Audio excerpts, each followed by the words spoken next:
Well, personally, I think that there should ideally be freedom of expression, and people should, by and large, be able to post whatever they like and have whatever online presence they want.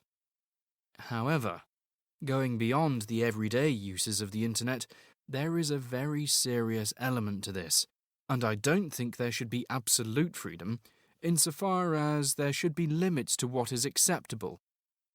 What I mean is, if there is no censorship at all, there can be a lot of people promoting quite extreme ideas, which can have a very negative influencing effect and can be quite inciting.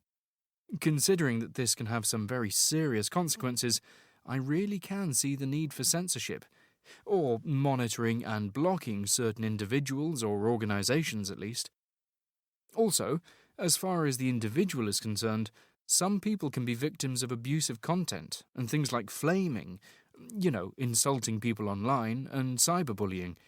But allowing for the fact that no one actually controls the internet as such, I'm not so sure how we can actually control things, really.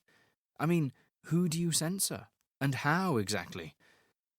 But, in a word, I'd say that censorship would probably be a good thing. Well, put simply, as far as I'm concerned, censoring the internet would be a violation of people's freedom of speech.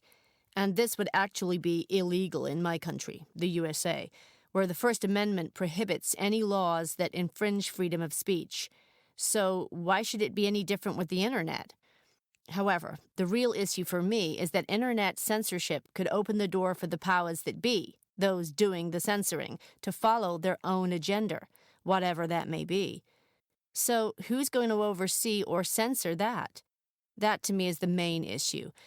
I know in some countries internet content is controlled, in as much as the government allows or disallows access to certain websites, but I think in some cases it's quite easy to get around that if you have the inclination. So basically, I think we need to trust individuals to self-monitor and take control themselves of how they use the internet. I think the vast majority of people are aware of the dangers and potential negative influences and will be sensible in their approach. I think we just have to accept that that's the reality and that it isn't really going to change.